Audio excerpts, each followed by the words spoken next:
कभी कभी ऐसा नहीं लगता कि सब कुछ होते हुए भी आपको कुछ और चाहिए? ये मिल जाए तो वो चाहिए। यदि आपको ऐसा असंतोष अनुभव होता है तो इसमें कोई आपत्ति नहीं है, क्योंकि संतुष्ट हो जाना मनुष्य का स्वभाव ही नहीं है। और इसी कारण मानव ने सभी जीवों में सबसे अधिक विकास किया। इसीलिए मनुष्य ने आर्थिक और शक्ति रूप से वृद्धि की,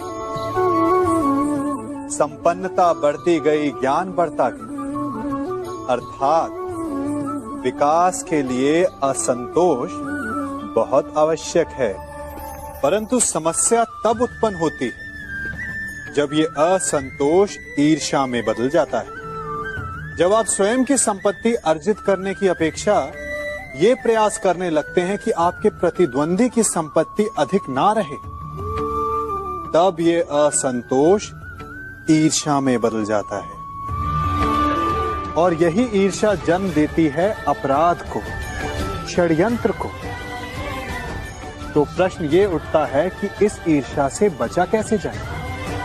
और इसका केवल एक ही उपाय है, जब प्रयास अपने साथ साथ दूसरों के विकास का भी हो, तब जाकर ईर्ष्या समाप्त होती है और प्रारंभ होता है आनंद का, वास्तविक विकास का। हमारा शरीर प्रकृति का एक महान आविष्कार है। इससे जटिल संरचना संसार में और कोई नहीं। हमारा शरीर जितना जटिल है, यदि इसे ठीक से जाना जाए तो इससे अधिक सरल ज्ञान देने वाला और कोई नहीं। हमारे शरीर में पंच इंद्रियां होती हैं जो हमें भाव, गुण और वस्तुओं का बोध कराती हैं। हमारे पास आंखें हैं, नाक है, स्पर्श के लिए त्वचा है, कान है और जीभा है। सबका भिन्न भिन्न कार्य है। आंखों से देखना, कानों से सुनना, नथनों से श्वास लेना, त्वचा से स्पर्श करना और जीभा से स्वाद लेना। परंतु क्या आपने कभी सोचा कि प्रकृति ने हमें 2 आंखें दी, 2 नथुनें दी, 2 कान दी, स्पर्श के लिए ये पूरा शरीर दिया, परंतु जीभा केवल 1 दी? ऐसा क्यों? क्योंकि प्रकृति चाहती है कि हम देखें अधिक, सुने अधिक और ज्ञान अधिक अर्जित करें, बोले कम। क्योंकि अधिक वाचाल नाश को निमंत्रण देता है। स्मरण रखिएगा, मनुष्य सुंदरता से आकर्षित होता है, उससे प्रेम करता है और असुंदर को देता है। ऐसा होता है ना? क्या आप ऐसा नहीं करते? करते हैं। तो सुंदर और असुंदर की परिभाषा क्या है? इस आकर्षण और विकर्षण का कारण क्या है? कभी सोचा है? कभी सोचा है कि जिससे आप प्रेम करते हैं, जिसके प्रति आप आकर्षित होते हैं, अचानक से उसके लिए मन में वितृष्णा आ जाती है, और जिसके प्रति घृणा होती है, उसके लिए एकाएक आपके मन में प्रेम उमड़ आता है। कारण है दृष्टिकोण।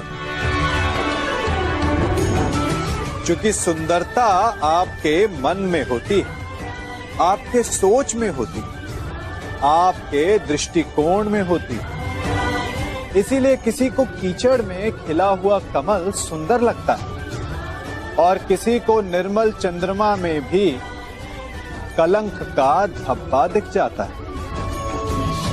यदि आपको सुंदरता अनुभव करनी, हर पल आनंद में रहना है, तो अपने दृष्टिकोण को सुंदर बनाएं और अपने आप सब कुछ सुंदर बन जाएगा।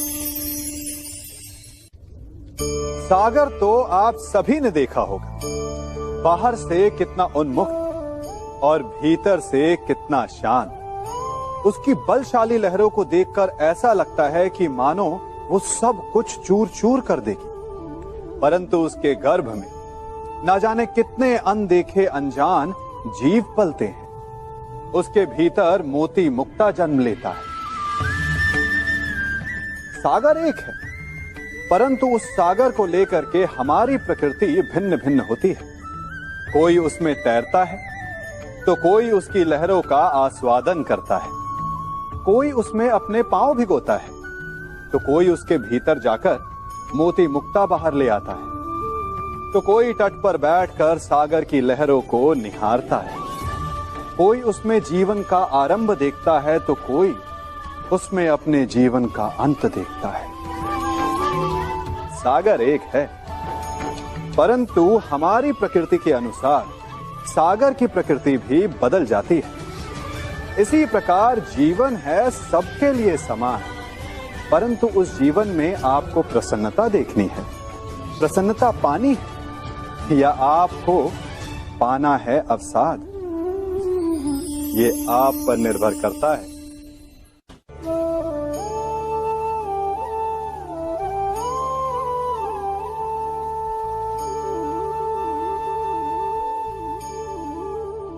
विश्वास ये केवल शब्द नहीं, ये वो नींव है जिस पर मनुष्य का जीवन टिका हुआ है।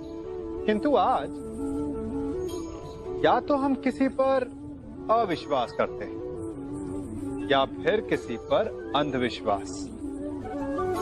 दोनों ही परिस्थितियां घातक होती हैं, क्योंकि जहां अविश्वास हमारे मन में भय और असुरक्षा को जन्म देता है,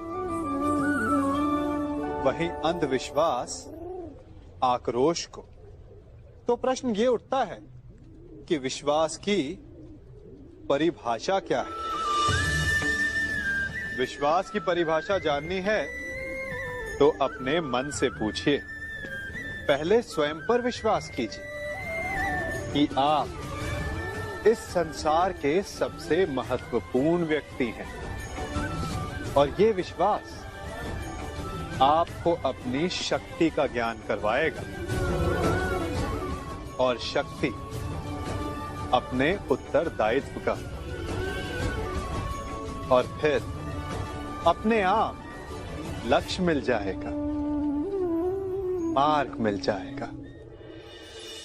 मनुष्य अपना जीवन विश्वास पर जीता है, परंतु विश्वास किसका? तनिक सोचिए, किस पर विश्वास है आपको? महापुरुषों की कही बातों पर, ग्रंथों में लिखे ज्ञान पर, माता पिता की सीख पर, या मित्रों के दिए गए निर्देशों पर, या फिर मेरी कही बातों पर? ये सब विश्वास अपूर्ण है जब तक आपको स्वयं पर विश्वास ना हो। यदि विश्वास करना है तो पहले अविश्वास करने के विज्ञान को भी सीखना चाहिए। आप किसी की बातों पर विश्वास ना करें, आप अपने मन से पूछें, अपनी अंतर आत्मा से प्रश्न करें, और जो उत्तर मिलेगा वही सबसे उचित होगा। जब आप अपने मन, अपनी अंतरात्मा पर विश्वास करना सीख जाएंगे तो नीति, ज्ञान सब आपके भीतर से स्वतः उमड़ेगा।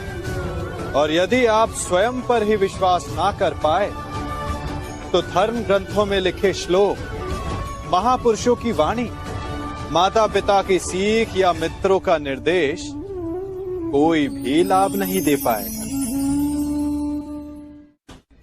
मेरे, आपके, हम सबके जीवन में एक दुविधा आती है, या ये कहे कि सदा रहती, कि सत्य क्या है, असत्य क्या है। अधिकतर मनुष्य सोचते हैं कि जिसे हमने अपने कानों से सुना, जिसे अपनी आंखों से देखा, जिसे अपनी इंद्रियों से जाना, वही सत्य है। क्या सच में यही सत्य है? ये भी तो हो सकता है कि जिसे हमने देखा, सुना, जाना, वो असत्य का प्ररूप हो। विचित्र पहेली है ना? तो क्या मन में जो है वो सत्य है? नहीं, क्योंकि मन तो कल्पना को भी सत्य मान लेता है। तो सत्य है क्या? सोचिए, सत्य वो नहीं जिसमें हमारा हानि लाभ छिपा हो। सत्य वो नहीं जिसे तोड़ा मरोड़ा जा सके। सत्य वो है जिसमें जीव मात्र का कल्याण छिपा हो। सत्य वो है जिसमें कटाक्ष ना हो, प्रेम हो। सत्य वो है जिसमें स्वागत हो। जिस प्रकार शरबत कभी कड़वा नहीं हो सकता, उसी प्रकार सत्य भी तीखा, कटु या चोट पहुंचाने वाला नहीं हो सकता। इसी नाते कभी कभी असत्य भी सत्य का ही एक रूप होता है।